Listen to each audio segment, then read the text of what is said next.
Corruption shatters economies, destroys governments, and robs ordinary people. It creates hidden financial paradises and shifts billions from poor to rich nations.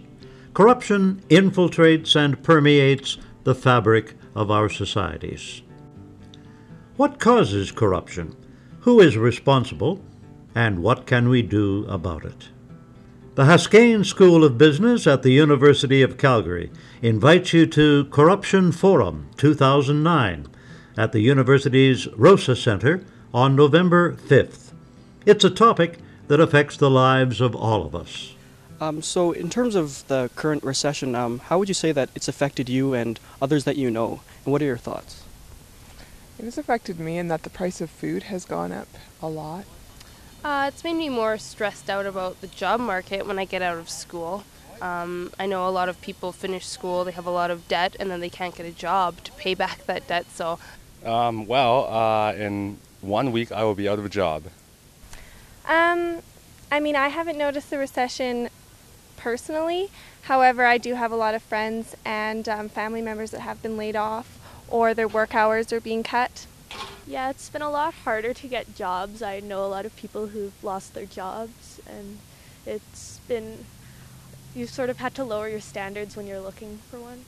My dad, he owns an apartment building, and he's been losing a lot of tenants due to the recession because a lot of people have lowered down their rent fees and stuff like that. So now they're all moving out. And I'm seeing a lot of guys that are ready to retire, should be retired. They're going back to work. Why? Because they still have a mortgage. Their 30-year mortgage won't get off until they're 75 or 80 years of age. The Corruption Forum on November 5th is organized by the Center for Public Interest Accounting, Students' Union, and the Development Studies Club. Participants will discuss corruption in the context of the current financial crisis. From a broader academic perspective, I find that this recession is interesting in respect of the way in which it brings into stark relief the blatant inequality in our society. On the one hand, we're shoveling money into the financial institutions and the financial sector, meanwhile asking the unions and the automotive sector to take wage cuts. When we've been talking about the financial crisis, very often what you'll hear about in the media are statistics, numbers, macroeconomic indicators such as GDP, perhaps unemployment rates. What it doesn't really get at is what is the impact of that then on a personal life or people's lives.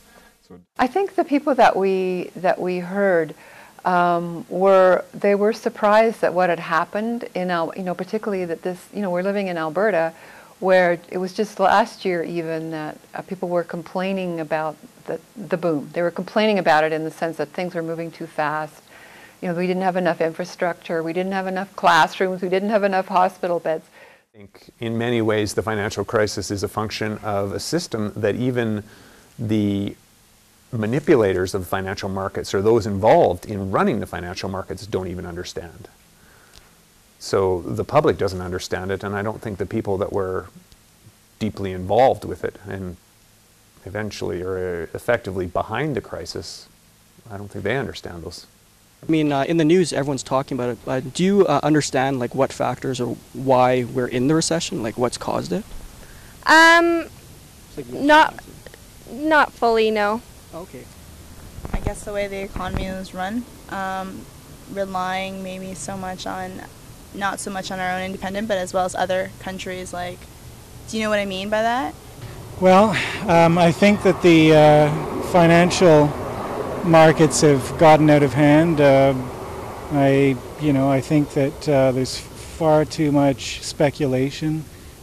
Among the topics at the forum will be losing the battle against corruption, corruption around the world, the reality of the fight against corruption, offshore financial corruption, how to rob a bank by owning one, education and ethics and the role of universities, and can we trust the regulators?